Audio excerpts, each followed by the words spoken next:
Hello, welcome back to my channel. So today we're talking about De Bruyne replacement, potentially, in Charlotte de Ketelaere. I've watched his entire career. I've seen him debut at Club Brugge. I haven't watched him that much at AC Milan, to be honest, but I've watched quite a bit of him at Atalanta as well. So what can I tell you about de Ketelaere? Well, I'll tell you up front, he's no like for like De Bruyne replacement, which a lot of people seem to be hoping for, because both of their names start with D. They both have acronyms like CDK and KDB, so a lot of people are trying to draw similarities where there's not exactly too many similarities to be had in their playstyles. They're very different players. Let's first look at the Ketelaere here for all the clubs he's played at, basically, mainly Atalanta as well, though. You see, okay, he plays a lot of games in attacking midfield. He plays left wing sometimes. He plays centre forwards. He is not an attacking midfielder outright. Now I know a lot of people are gonna say, well, neither was De Bruyne when he first came through.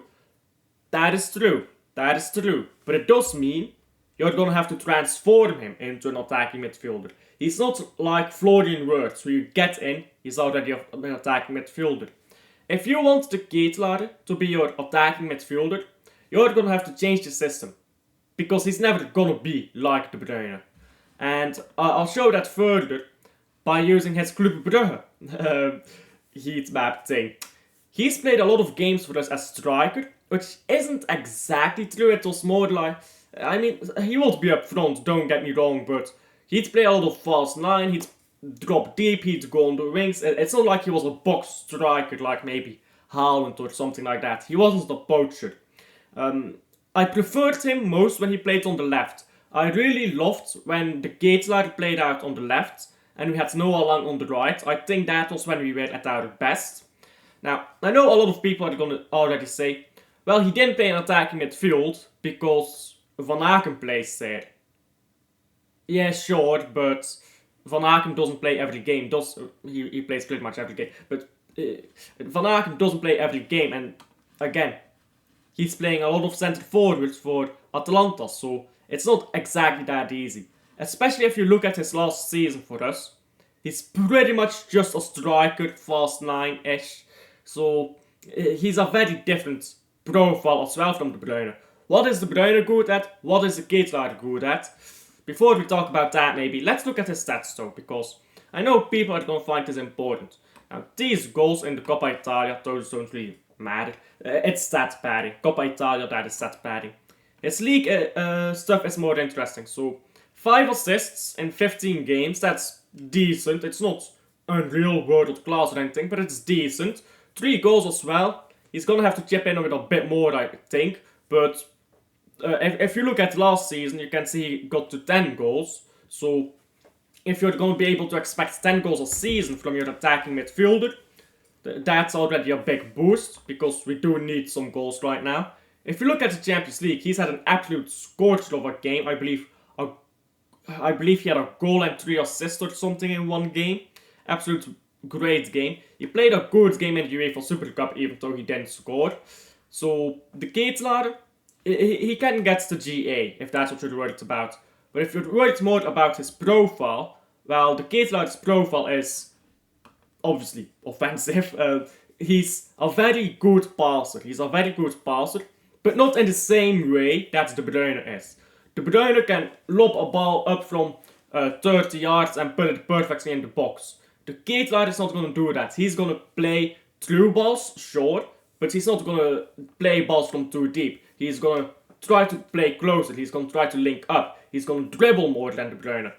It's not like a David Silva maybe, but he's closer to David Silva than he is to De Bruyne. So, the Ketelaere, does he fit in a Man City system? Absolutely, but it's not going to be one for one De Bruyne.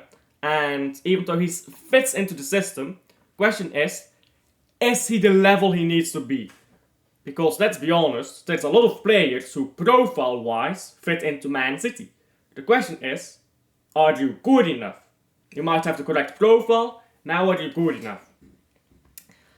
I think the answer is we don't know at the moment. He is a very talented player in my opinion. Not as talented as De Bruyne, but he is very talented. He's also lazy. He's also lazy. That's something people don't talk about. He is often on the pitch unmotivated. In big games, he will always look fantastic because he wants to play. But there are many games where the Ketelaere just is on the pitch and he's like, I don't really feel like it today. And if he doesn't feel like it, well, guess what? You're not gonna get the best out of him. So that is a mentality problem. Do you accept that mentality problem because he's just that good? Well, I don't think he is that good, so my answer would be no. Would he feel more motivated to play for Man City? That is questionable. But how would he actually fit into a Man City system? Well, I think if you play him at Man City, you would have him as an attacking midfielder. And this is, by the way, what Man City would look like in January, including injuries. Assuming that no other injuries and stuff. Assuming that the Ketelaere comes in. Of course, we already know that it's going to be a defensive midfielder coming in and that it's going to be Echeverri coming in.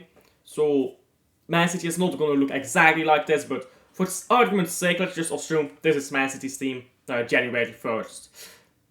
So the Ketelaere, what is he gonna do? I really hope that if we do get someone like the Ketelaere, not maybe the Ketelaere exactly, but like the Ketelaere, that it's a lot of overlap between them and the winger here on the left. Be that Savio or be that Doku. Allowing Savio to really, I guess in this case Savio, to really have this entire side of the pitch here to their itself, and to be able to roam into these areas with the Ketelaere out left. His crossing is very good from the Ketelaere. It's not the De Bruyne level. I mean, that's true for everything, the Ketelaere. It's not the De Bruyne level, but it's very good. It's very good. So, if you get overlaps between Savio he likes to cut inside a bit more. He likes to cut balls back or cross them in from here.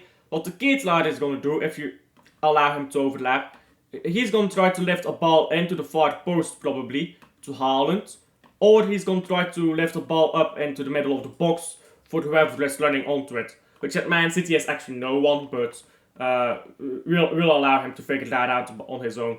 We don't bomb the box. We just stand there watching. Now the Ketelaere is actually quite tall as well. He's good at headers too. So on corners, on free kicks, he's actually quite good. Then again, you could argue that is systematic, not really played ability. I disagree. I think that there is a certain skill to being good at corners and being good at free kicks. And I believe that the Ketelaere is good at these things. Man City is atrocious, generally speaking, in free kicks, especially in corners. So maybe the Ketelaere could add some strength in there. But other than that, yeah, now that we've talked about pretty much everything for the Ketelaere,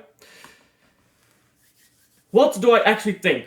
Well, three things. How likely? How much would I like it? And how well do I think would it work out? How likely? Let's start with that. I think it is unlikely, but I don't think it's absolutely impossible. I think that with De Bruyne, having played of course with the Ketelaere for the national team, and against the Ketelaere as well, the Ketelaere has played against Man City before. I think that Man City has kept an eye on him, presumably. I mean, the youth team, where the Ketelaere was on, absolutely destroyed Man City's youth team that one time. It was like 3-5 or something like that. So Man City is aware of who the Ketelaere is, basically. It is possible. If De Bruyne says, look, there's this kid called the Ketelaere, he's not as expensive as words, he's gonna want to come because we're a bigger club than Atalanta, and he'll love to play under me, bring him in. I'm sure that it could happen if De Bruyne feels like we need him. That depends on if De Bruyne feels like we need him. I don't really see any way for us to get the Ketelaere to bother getting him, unless De Bruyne really says, look, I want this guy to be my replacement. I don't know where De Bruyne would align with that. So is it possible? Yes. Is it highly likely? I think words is more likely. if I'm being honest. But he might be a second or even third option that the club is considering, because when you go buy a player, of course you have backup options in mind in case it doesn't work out, right? Second thing, how would it work out? Well, I think the Ketelaere would come in, learn from De Bruyne in his first half, 1 year season, play a lot of minutes. I think he'd play like maybe 2/3 of the minutes, whereas De Bruyne would play the other third, because De Bruyne doesn't have the legs anymore to play 2/3 of the minutes even, or let's stand 90 minutes every game. He definitely doesn't have the legs for that anymore, so I think he would play a lot of minutes immediately. So I do think he would immediately help the team. Would he immediately improve it? That is questionable. We've seen that players need time to adapt to Man City before. Savio hasn't exactly hit the ground running, has he now? Kovacic did not hit the ground running. He's a lot better now than he was when he first came here. People were giving him a lot of slack. Vardiol always played good, but people were giving him a lot of slack when he first got here. It takes players time to adjust to Man City, so would he make an immediate impact? I don't know if anyone would make an immediate impact, unless there's some world-class talent, like aforementioned Florian Wirtz.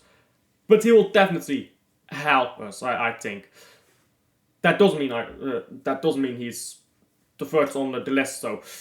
Then the third option, or the third thing to talk about, is how much should I like it? That is very difficult to say, if I'm being honest, because I like the Ketelaere. Don't get me wrong, I like the Ketelaere, but I'm not sure if I would like him at Man City. It's very difficult to say, because it's difficult to gauge the talent of players like the Ketelaere. I mean, he's absolutely flopped at AC Milan, and a lot of people compare that to De Bruyne flopping at Chelsea. He's done really well at Atalanta. A lot of people compare that to De Bruyne doing really well at Wolfsburg. So, how good is he talent-wise? The thing I'm more worried about is his laziness, his general lack of care sometimes. If we can get the Ketelaere without him just feeling like, oh, I don't want to play today, that is terrific. If he gets the Ketelaere as I know him, which is, do I have to play today? Guess I'll play some football today. Then I'm not gonna be excited about it. Because I promise you, yeah, in the bigger games, bro, he's gonna ball out, but you gotta do it in the small games too, against Fulham, against these teams that don't really matter, like, they do matter. People say they don't matter because you expect to beat them. But that's only if your players are going in, not expecting to win, but being prepared to do everything required to win. If you get what I'm saying. Anyhow, like and subscribe if you haven't already. Helps the channel out a ton. We're trying to get to 500 by the end of the year. I don't think we'll get there, but help me get as close as possible. Tell me down below what you think of the Ketelaere, if you've watched him at all. Especially if you watched him at the Club Brugge. Tell me if you agree, disagree, all of that. And I'll see you guys on the next one. Bye.